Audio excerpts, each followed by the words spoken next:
Shabbat Shalom. In Parshat Lech Lecha, we have the story of Abraham and Sarah going to Egypt, one of the famines that plague the land of Israel from time to time had occurred, and they went down to Egypt to get some food. And Abraham told Sarah, in a very disturbing incident, that she should say that she's his sister and not his wife. And Pharoah took Sarah to his palace and eventually found out that she was a married woman and gave Abraham gifts. And Abraham and Sarah left Egypt very wealthy people. Very disturbing story and a lot to say about it. But I want to talk about just one word in the verse which mentions the gifts that Pharoah gave to Abraham. It says, "Ulavra metiv ba'avura, ayu lo tzonu v'kar v'chamorim, v'avadim u'shvachot v'atanot u'gmalim." So among the gifts are whatever was the payment that Abraham received from Pharoah.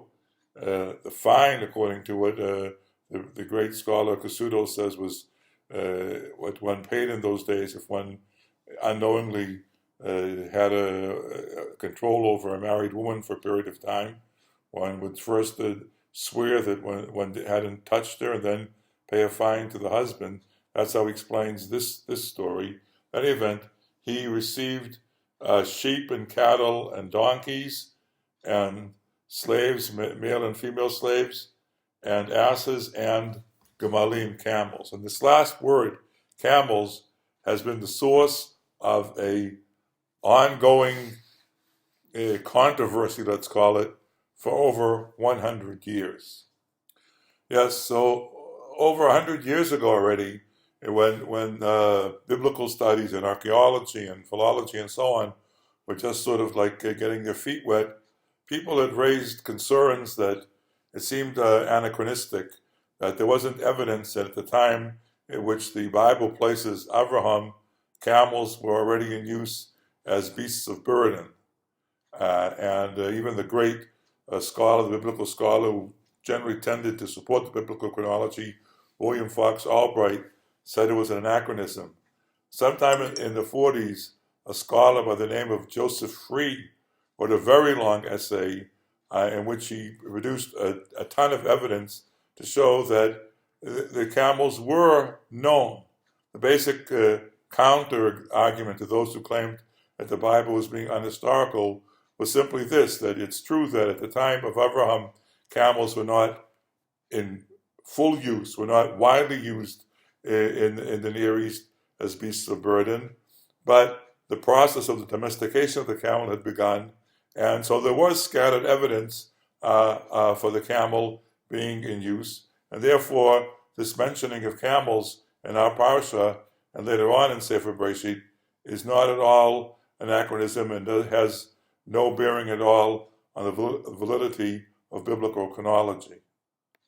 Now, this story sort of, arose from the dead once again about 5-6 years ago, when almost innocuously a few archaeologists from Tel Aviv University who were digging at the site of the ancient copper mines in the Aravah near Timnah found camel bones in the various layers that they'd been excavating, and claimed that now they could have solid, absolute evidence of the dating of these bones. See, beforehand, the arguments over whether camels were known or not known had to do with sort of pictures of camels, which, first of all, you had to be sure that it was a camel, not some other animal. And then again, how do you date these things? We date them because they corresponded to other things that you seem to know, what their date is. But it's all,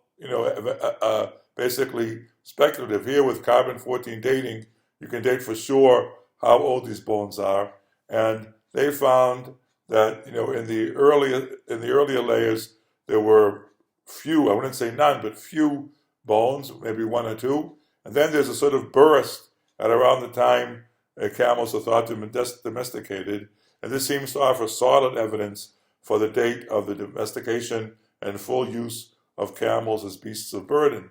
Now, these two archaeologists from Tel Aviv University had no, anti-religious or anti-Bible intent. They, in the opening part of the article, they sort of offhandedly say that this episode in archaeological excavation has some wider interest because it bears on the story of Abraham in the Bible.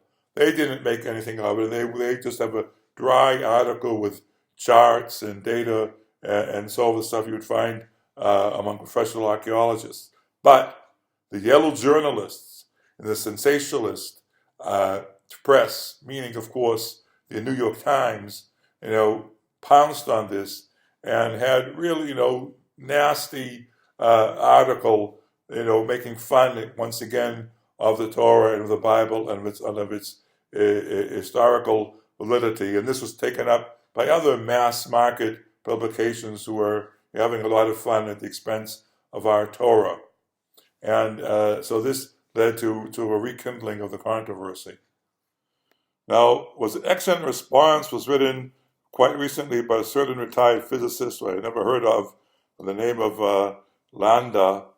That the fact that he's a physicist may give him a certain, aura of scientific credibility, but that's not what's at stake here. What's important is that he brings two important insights that help us see through this. First of all, he goes back to the contention, I think the correct argument, that even though camels had not been in wide use as beasts of burden during the time of Abraham, the process of domestication had begun, and so there were expected to be some camels here and there. But he supports this with two important insights. First, he gives us some more background as to what the domestication involves. Now, no rabbi and no professor knows exactly when, how, and how long the domestication of camels, when it began and how long it took. Apparently, the feeling is that it probably began somewhere in the Arabian Peninsula, but what Landa shows is that it had to have been a very long process, because domesticating an animal is basically to create a new species, a subspecies if you want to call it, which ends up being genetically quite different from the wild form of the creature. And this is being done by trial and error by people who are prehistoric. So you can imagine that it's going to take a long time, all the more so when you're speaking of the camel, whose gestation period is over a year, and whose mortality rate among the young camels, even to this day, is very high. So it takes a very, very long time to, go through generations and generations of camels, and after you've, managed to capture the type of camel that will be fitting for domestic use, and to produce a large herd of domesticated camels. That's the first point. The second point is this, that if we're talking now in the time of Abraham, at the time when camels are available but extremely rare and extremely unusual items, then who's going to have camels? Well, of course, only the rich and powerful. Just like with any new technological advance, when it first comes out and it's extremely expensive and hard to get, it's the rich who get them. So he points out that it's very significant that Abraham gets camels only from Pharoah, king of Egypt, the richest man in the world maybe at the time. When Abraham left Ur-Kasdim, the area of Iraq, for the Promised Land, he didn't have camels. And this may explain why he had to go north and then again south instead of directly west. Because to go west from Iraq to Israel, you have to cross this very difficult desert in eastern Syria, which is now the holdout of Daesh, of ISIS, and it's in the news a lot. Very difficult terrain. If he had camels, he could have crossed it straight away, but without camels, you have to take the long, circuitous route. So it's only from Pharaoh, who, if anyone in the world had a camel, it would have been Pharaoh, that Abraham received camels. And then when does Abraham use them? We hear nothing about the camels again until it's time to find a bride for Rivka. And Abraham wants to impress his cousins in the north that he's a very wealthy man, and therefore it would be a good idea for them to marry his son. And therefore, it's only then that we see the camels emerging again when he sends his loyal servant Eliezer to Haran to find a wife for Yitzchak.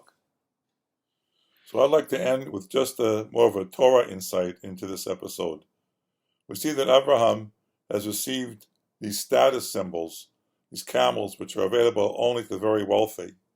And he understands that if God has provided him with such an item, which is obviously of no interest or no use to him in his ordinary daily life, he should put it aside until he can use it for a divine mitzvah, for something which fills an important obligation, important moral obligation. It's a format on Torah, but it's still something that a father is supposed to do. Help his son find an eligible and suitable wife. And so Abraham puts these camels aside. They join his livestock, and we don't hear about them again until it's time to try to impress his very avaricious cousin Levant, who loves gold and silver and shiny baubles and Mercedes-Benz or camels. And so this whole episode of biblical criticism has proved very profitable, setting aside that we've had to defend the biblical chronology once again and shown that there's nothing in the Torah's presentation of the camels that raised any doubts about the validity of biblical chronology. We have, I think, more importantly, come away from this, or at least I have, with a moral lesson that I had not known before I looked into it. That the camels here perform an important function of showing us how Avraham handled these very wealthy, very rich, expensive status symbols which he received from Pharaoh and put aside to use to help find his son a bride. Otherwise, he could have cared less. Thank you very much, and Shabbat Shalom.